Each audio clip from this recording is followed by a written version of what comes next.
कहानी शुरू होती है गांधीनगर नाम के एक छोटे लेकिन खूबसूरत गांव से। यहाँ रहते थे 3 जिगरी दोस्त, राय स्टार, अज्जू भाई और ज्ञान भाई। ज्ञान भाई का गांव में एक छोटा सा ढाबा था जहाँ बड़े दिल से लोगों को खाना परोसा करते थे। राय स्टार चलाता था एक चटपटे मोमोज की ठेली और अज्जू भाई काम करता था पास की सोने की खदान में। तीनों की दोस्ती बहुत गहरी थी। एक शाम को तीनों दोस्त ज्ञान भाई के ढाबे पर बैठे थे। चाय की चुस्की लेते हुए अज्जू भाई बोला, तुम लोगों को पता है हमारे गांव के पीछे जो घना जंगल है, कहते हैं वहाँ जो जाता है वो कभी वापस नहीं आता। ज्ञान भाई घबरा गया। हाँ, मैंने भी सुना है वहाँ कोई आत्मा रहती है। राय स्टार बोला, तू तो बहुत डरपोक है, चलो आज रात उस जंगल में चलते हैं। मैं हूँ ना। ज्ञान भाई ने मना किया, पर राय स्टार और अज्जू भाई के जोश में वो भी मान गया। रात के अंधेरे में हाथ में डंडे लिए तीनों जंगल की ओर निकल पड़े। जैसे ही वो अंदर पहुँचे एक गूंजती हुई आवाज सुनाई दी, ठुंग ठुंग ठुंग ठुंग ठुंग ठुंग ठुंग ठुंग ठुंग सहूर।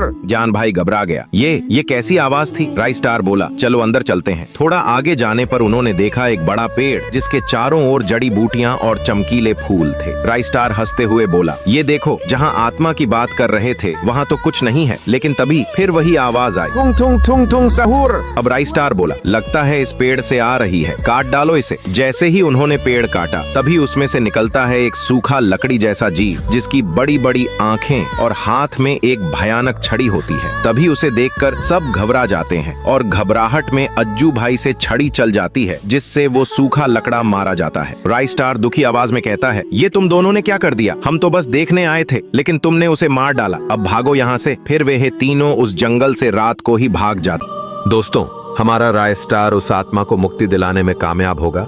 पार्ट 2 देखने के लिए कमेंट में यस लिख दो।